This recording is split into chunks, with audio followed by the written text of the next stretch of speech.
Movie Time is brought to you by the Gateway Film Center at 1550 North High Street in the South Campus Gateway. Gateway has indoor parking at 11th and High. Further details online at gatewayfilmcenter.com. It's Movie Time, produced by John DeSando. Listen to the shows and read reviews online at wcbe.org. I'm John DeSando. And I'm Helmut Kremling. And Helmut, today is It's Movie Time and The Rocket. I'm confused now. What movie is this? Yes, when you contacted me and invited me to discuss this film, before I looked anything up, I thought, oh no, could it be Robert Downey in a Rocket Man? So bad. Oh my gosh. Or maybe the what was it, the bottle rocket. Right.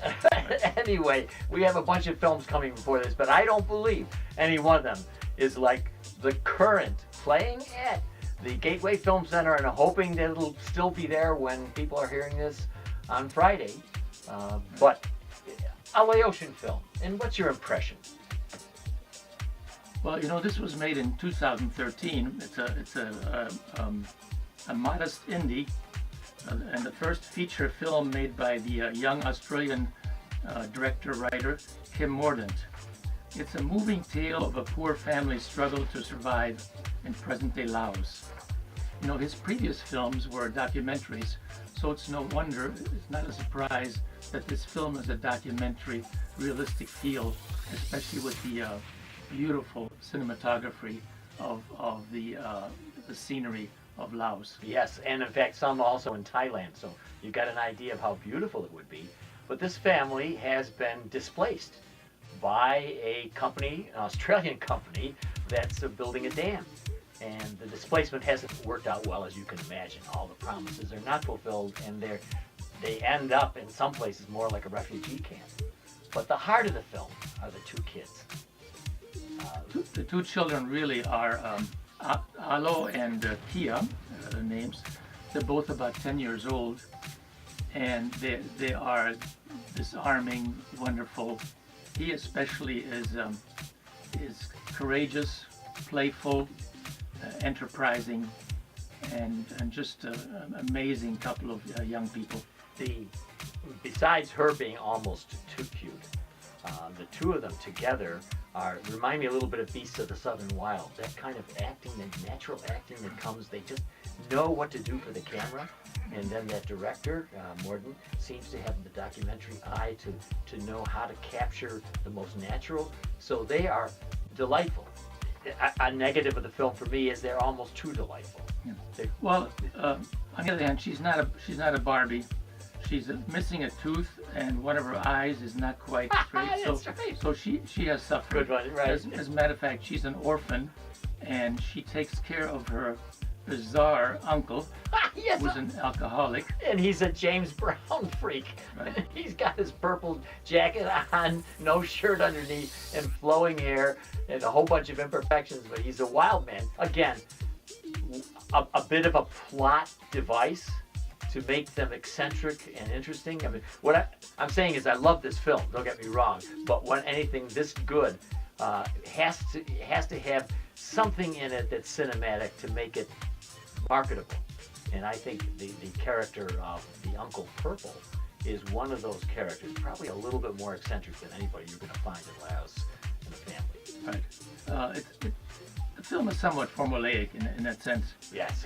And of course, we can understand how he could be what he became, because as a teenager he fought with the Americans, and when they left, they gave him a present of this purple suit and also some CDs of James Brown, and he actually channels James Brown and does a wonderful imitation of the soul singer. He actually provides a lot of the humor in this actually quite often grim and film.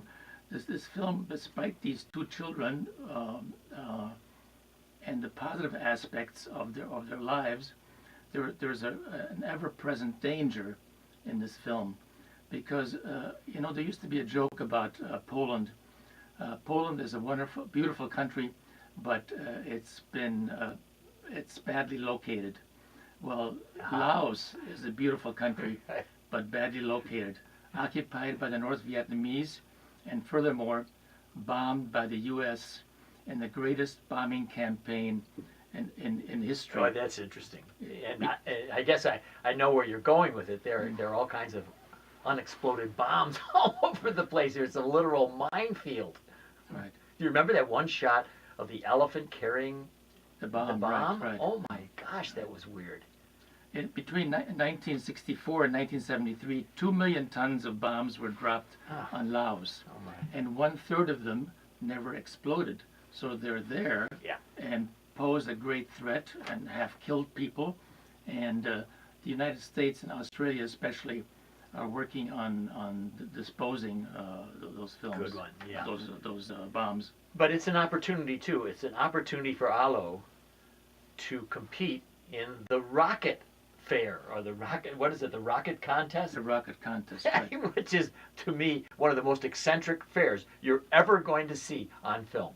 And yet it has an authentic feel about it. You have a contest with piles of money to be won by locals. So you can imagine these impoverished people are going to take to this kind of a contest. But you're building rockets. So all kinds of bad things can happen with amateurs who are building rockets. But the one who can get that rocket highest and into the clouds and poke the gods in their arse, I think is what they say, and get it to rain. So Alo's dad, who's a bit remote, is going to enter it, and Alo is going to enter it. And I think there is the central event that everything is moving toward. And Alo gets some advice from the James Brown character. Yes. But he risks his life to attempt to build this bomb. He also has help from Kia, the other 10-year-old, and he successfully builds the bomb. You know, we are so fond of these two young people that we want them to succeed. This film is not maudlin, but I think you gave me the word formulaic. There is a formula here to please American audiences. And, you know, the down and out, making the comeback, the eccentric activity, the lovely kids. And so some of this is to be expected, maybe, in this kind of film. But in the end, it really delighted me. Yeah. Well, Mordaunt, the director, seems to love Laos, and we love the children, and we wish them well. So it's no wonder that we hope that the outcome is as it is. Yes. Yeah. And as I've indicated, we're not surprised as who wins. And finally, the rain pours down. Oh, you had to give out that ending. As did the bombs rain down decades Oh, earlier. thank you. Very nice. The Rocket. Your grade is? I give it an A- for the amazing performance of the two children. Thank you. And because it's a great film. I awarded a B+, in part because of those kids, and in part because I've been setting up my case. In the end, I came out of that theater enjoying The Rocket, but knowing that I will never try to build my own. Wise choice.